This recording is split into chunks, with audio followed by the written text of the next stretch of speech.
अन्तर्राष्ट्रिय हवाईमार्ग भएर नेपाल प्रवेश गर्न हाल सञ्चालनमा रहेको एकमात्र अन्तर्राष्ट्रिय विमानस्थलको उद्घाटन राजा महेन्द्रबाट 2012 साल असाढ 1 गते भएको थियो र त्यस दिनदेखि यसको नाम त्रिभुवन विमानस्थल रहन गएको हो। सोभन्दा अगाडि यसलाई गौचर एयरपोर्टको नामले चिनिने गर्थ्यो।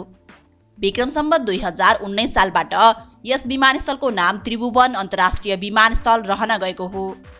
यस विमानस्थलले नेपाललाई 17वटा भन्दा बढी देशका करिब 40वटा गन्तव्यहरूसँग यहाँबाट हुने उडान मार्फत जोडेको छ। वार्षिक करिब 1,25,000 उडानहरू मार्फत 70 लाख बढी यात्रुहरूलाई यस विमानस्थलले सेवा दिइरहेको तथ्याङ्क 2076-77 को रहेको छ।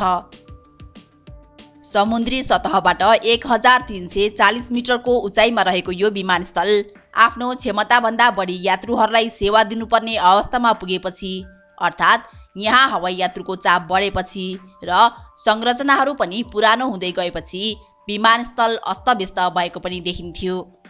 पछिल्लो 4-5 वर्षको अवधिमा भने नेपाल सरकारले यस विमानस्थललाई सुन्दर, सुरक्षित तथा व्यवस्थित बनाउँदै यसलाई अन्तर्राष्ट्रिय स्तरको बनाउन विभिन्न सुधार तथा निर्माणका कार्यहरू चरणबद्ध रूपमा अघि बढेका छन्। आज यस भिडियो मार्फत सङ्घीय राजधानी काठमाडौँ स्थित त्रिभुवन अन्तर्राष्ट्रिय विमानस्थलमा यसको विस्तार तथा सुधार परियोजना मार्फत अहिलेसम्म भएका र योजनामा रहेका कामहरूको बारेमा चर्चा गर्नेछौँ। यो भिडियोलाई लाइक र च्यानललाई बेल आइकन सहित सब्स्क्राइब गरेर साथ दिन हार्दिक अनुरोध गर्दछु। चर्चा सुरु गरौँ नेपाल नागरिक उड्डयन प्राधिकरणले टिआइएमा अहिलेसम्म सम्पन्न गराइसकेका विस्तार तथा सुधारका कार्यहरूबाट। यहाँ रहेको 3000 मिटरको रनवेलाई 350 मिटर थप गर्दै 3350 मिटरको बनाइएको छ। त्यसको साथसाथै रनवेलाई नयाँ बनाउने कार्य पनि सकिएको छ।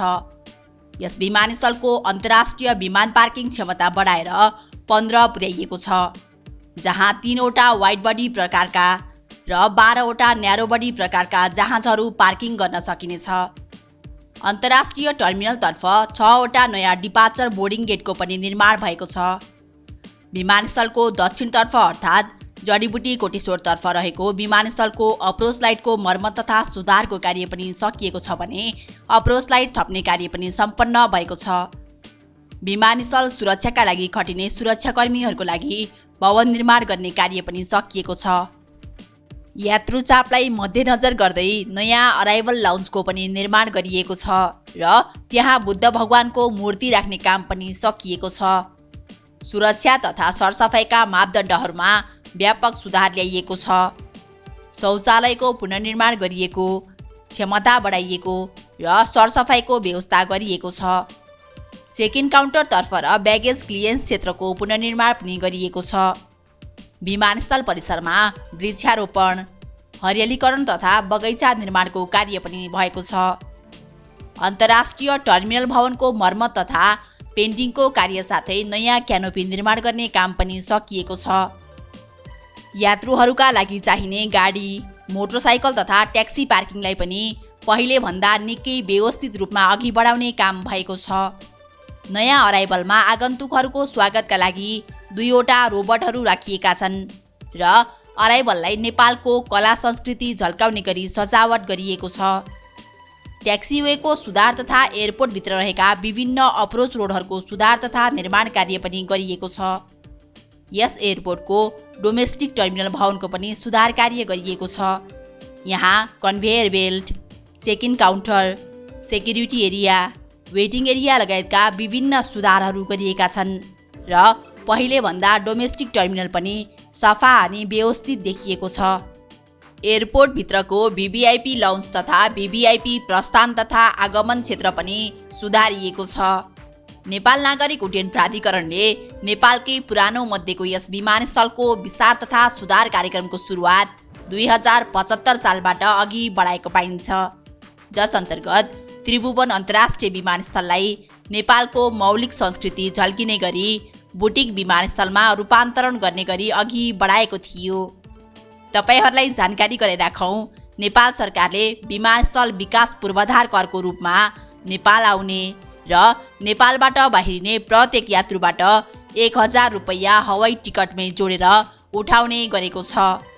यसैबीच त्रिभुवन अन्तर्राष्ट्रिय विमानस्थलमा रहेको पानीको फोहराको पुरानो स्वरूपलाई परिवर्तन गर्दै यसलाई नयाँ नेपाली मौलिक रूप दिन करुवा फाउन्टेनको पनि निर्माण भइरहेको र यसको निर्माण अहिले अन्तिम चरणमा पुगेको देखिन्छ। त्यसैगरी दक्षिणतर्फ ट्याक्सीवेलाई रनवेको अन्तिम बिन्दुसम्म पुर्याएर रनवेको क्षमता बढाउने, विभिन्न हवाई सेवा प्रदायकका लागि ह्याङ्गर बनाउने लगायतका कामहरू पनि अघि बढेका छन्। त्यसैगरी आन्तरिक तर्फको टर्मिनल बिल्डिङमा परिरहेको यात्रुचाप व्यवस्थापन तथा यसलाई थप व्यवस्थित बनाउन नयाँ आगमन कक्ष बनाउने तयारी पनि थालिएको छ, जुन हालको आन्तरिक टर्मिनलको पश्चिमपट्टि बन्नेछ भने त्यसमा भिआइपी आगमन कक्ष, 25 जना क्षमताको प्रतीक्षालय, शौचालय, कन्भेयर बेल्ट थपिनेछन्। अब यस त्रिभुवन अन्तर्राष्ट्रिय विमानस्थलको भविष्यको योजनाको बारेमा चर्चा गरौँ। यसको विस्तार तथा सुधार अन्तर्गत समानान्तर ट्याक्सीवे, आन्तरिक टर्मिनल, एप्रोन तथा ह्याङ्गरको क्षमता विस्तार तथा मुख्य रूपमा टिआइएका लागि नयाँ अन्तर्राष्ट्रिय टर्मिनल भवन लगायतका रहेका छन्। टिआइएमा रहेको अन्तर्राष्ट्रिय जहाज पार्किङ क्षमता बढाउन विमानस्थलको उत्तरपट्टि 20 लाख घनमिटर माटो फिलिङ गरेर 20 वटा अन्तर्राष्ट्रिय जहाज क्षमताको पार्किङ बे बनाउने योजना रहेको छ। डोमेस्टिक टर्मिनल नयाँ बनाउने, आर्मीको ह्याङ्गर सार्ने, रोयल नेपाल गल्फ कोर्सलाई पनि सार्ने अनि नयाँ इन्टरनेसनल टर्मिनल बिल्डिङ बनाउने योजना रहेको छ। गल्फ कोर्सका लागि विमानस्थलको उत्तर पूर्वमा ठाउँ छुट्याइएको बताइएको छ र त्यहाँ प्रारम्भिक निर्माण थालिएको बताइएको छ। टिआइएको नयाँ टर्मिनल बिल्डिङको काम अघि बढेमा हिम श्रृङ्खलाहरूको मनोरम दृश्यसहित यात्रा गर्न पाइने नेपालकै पुरानो यो विमानस्थल विश्वकै अत्याधुनिक सेवा तथा सुविधा सम्पन्न बन्ने निश्चित छ।